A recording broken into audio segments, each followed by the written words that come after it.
या योग मार्ग सिद्धी मार्ग या ठिकाणी देव सापडत नाहीये.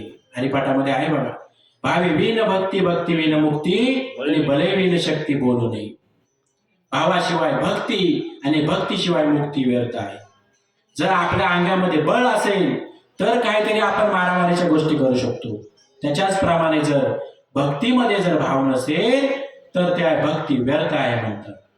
देव जर सापडायचा असेल तर भाव बले आकले येरवे नाकले आणि कर्तव्य लावले तैसा.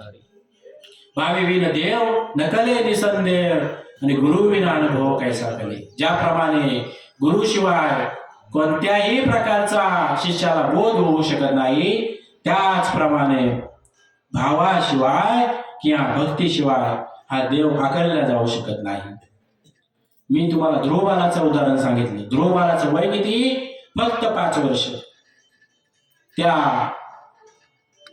व्याधाचं, तो व्याधा काय शिकलेला होता किंवा तो पारधी शिकलेला होता, पण त्याने निस्सीम भावाने त्या भगवान शंकराची उपासना केली आणि भगवान शंकराने त्याला कैलासाला नेला. मला सांगायचं काय आहे, असे बरेच भक्त होऊन गेले. आता भक्त प्रल्हाद, आपण भक्त प्रल्हाद जे नाव आवडीने घेतो, आता भक्त प्रल्हाद कोणत्या कुलातले हो? राक्षस कुलातले. ए रवी दैत्य कुल साचो कारे परी इंद्र ही न साये लाये उपरे म्हणून भक्ती गाये तसरे जाती अप्रमाण. प्रल्हाद होते ते प्रल्हाद कोणत्या कुलातले होते? राक्षस कुलातले होते. प्रल्हादांचे वडील हिरण्यकश्यपू, त्या हिरण्यकश्यपू होते ते हिरण्याक्ष म्हणून राक्षस होते. त्या राक्षसांच्या पोटी जन्माला आलेला भक्त प्रल्हाद. पण त्या भक्त प्रल्हादाने काय केलं असेल, तो जेव्हा लहान होता आईच्या उदरामध्ये, आईच्या पोटामध्ये असताना त्या ठिकाणी नारदानी त्याच्या आईला ज्ञानेश्वरी सांगितली, ज्ञानेश्वरीची पारायण केली आणि त्यावेळेला राक्षसाच्या कुलातला असताना सुद्धा तो भक्त प्रल्हाद देवाचा भक्त झाला.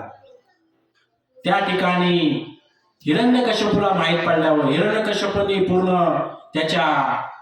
पूर्ण नगरीमध्ये हुकूम सोडला होता की या नगरीमध्ये कोण भगवान विष्णूचं देवाचं नाव घेईल त्याला थेट सुलावर चढवला जाईल. आणि थेट सुलावर चढवला असा फरमान सोडल्यानंतर त्याच्याच घरामध्ये त्याचा असणारा मुलगा भक्त प्रल्हाद काय करू लागला की देवाचं नामस्मरण करू लागला. ओम नमो भगवते वासुदेवाय, ओम नमो भगवते वासुदेवाय असं मंत्र करत असताना त्या हिरण्यकश्यपूला माहीत पडलं की अरे, एवढ्या नगरामध्ये मी दवंडी पेटत असताना माझाच मुलगा माझ्या विरुद्ध जातो, त्याला उकळत्या तेलामध्ये टाकून द्या. उकळत्या तेलामध्ये टाकत असताना सगळ्या सैनिकांनी त्याला भक्त प्रल्हादाला घ्या. भक्त प्रल्हादाचं वय किती? जेमतेम 10 ते 12 वर्ष. त्या भक्त प्रल्हादाला उकळत्या तेलामध्ये टाकला, पण देवाने अशी लीला केली की त्या उकळत्या तेलाचं थंड तेल झालं आणि त्या भगवान भक्त प्रल्हादाने त्याला वाचवला त्या ठिकाणी. किंबहुना दुसऱ्या वेळेला जेव्हा हिरण्यकश्यपूने फरमान सोडलं की याला कड्यावरून टाकून द्या खाली, हा देवाचं नामस्मरण घेतो आणि या देवाचं नामस्मरण मला प्रिय नाही, मी या नगरामध्ये अजिबात कुणाला घेऊन देणार नाही नामस्मरण. पण भगवान भक्त प्रल्हादाने ते नामस्मरण सोडलं नाही. त्या ठिकाणी त्याला कड्यावरून टाकण्यात आलं, पण देवानी त्याला सरता केला, त्यालाही अलगद झेलला. आणि त्याच्यानंतर जेव्हा हिरण्यकश्यपूने त्याला सांगितलं, अरे तू इतकं देवाचं नाव घेतोस, तू राक्षस कुलातला आहेस, तू देवाचं नाव घेतोस, तुझा देव कुठे आहे मला सांग. तर तो भक्त प्रल्हाद म्हणाला, माझा देव कुठे नाहीये, या खांबामध्ये आहे, या माईक मध्ये आहे, या देहामध्ये आहे, मग दाखव तुझा देव. हे म्हणत असताना त्या खांबाला लाथ मारली हिरण्यकश्यपूने आणि त्यातून नरसिंह अवतार प्रगट झाला. हे आपल्या सगळ्यांना माहिती आहे. नरसिंह अवतार प्रगट झाला आणि त्या ठिकाणी हिरण्यकश्यपूचा देवाने वध केला. मला सांगायचं काय आहे की जो भक्त कोणत्याही कुलातला असू दे, कोणत्याही जातीचा असू दे, कोणत्याही वर्णाचा असू दे, पण देवाला तो जात बघत नाही. देव वंश बघत नाही, कुल बघत नाही, तो मोठा आहे, तो पैशाने मोठा आहे की पैशाने लहान आहे, त्याच्याकडे गाडी आहे, त्याच्याकडे बंगले आहे, हे काही बघत नाही. फक्त काय जाणतो तर त्या भक्ताच्या अंतःकरणातला जो भाव आहे, शुद्ध भाव, तो जाणत असतो.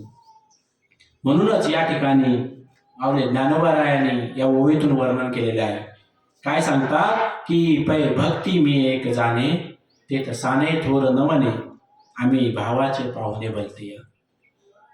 इथे फक्त भक्तीच मी जाणतो, भक्ती व्यतिरिक्त इतर गोष्टी काही मी जाणत नाही. आणि त्या भक्तीमध्ये भाव पाहिजे. भक्ती प्रेमाविन ज्ञान नको देवा, आणि अभिमान नित्य नवा तया माझी. भक्ती रहित जर प्रेम असेल, प्रेम रहित जर भक्ती असेल, तर ती काही उपयोगाची नाही. म्हणून देव काय पाहत असेल की देव गोरा आहे की काला आहे भक्त, किंवा उच्च कुलातला आहे की नीच कुलातला आहे, ते पाहत नाही. काय पाहतो की अंतरीची घेतो गोडी, आणि पाहे जोडी भावाची. देव सोयरा देव सोयरा, देव सोयरा दिनाचा. मला सांगायचं काय आहे की या ठिकाणी एक भगवंताचं नामच शाश्वत आहे. या नामाव्यतिरिक्त काही नाही. नामाविनमू सर्पाचे ते बीळ, जीवा नवे काल सर्प आहे. या ठिकाणी जर तुम्ही नामाव्यतिरिक्त भगवान पंढरीनाथाच्या नामाव्यतिरिक्त जर काही कराल, तर त्या ठिकाणी ते सरलं जात नाहीये. या संसार सागरात असताना या संसाराचं जर वर्णन करत असेल, तर सुखरूप असा कोण असेल तर एक भगवान परमात्मा आहे. सुखरूप ऐसा तुझ्या कोणी सांगा, आणि माझ्या पांडुरंगा सारिका तू. माझ्या पांडुरंगा सारिका, माझ्या भगवंतासारखा जर सुखरूप असेल तर दुसरा कोणी नाहीये. एक संत महात्मे आणि एक भगवान पांडुरंग परमात्मा. या संतांच्या संगतीमध्ये गेल्यानंतर संतांचे संगती मनोमार्ग गती, अकरावा श्रीपती येणे. म्हणून जसं आपल्याला जर हा भगवान परमात्मा जर प्राप्त करून घ्यायचा असेल, तर त्याचं नामस्मरण जागरण या ठिकाणी आपण केलं पाहिजे.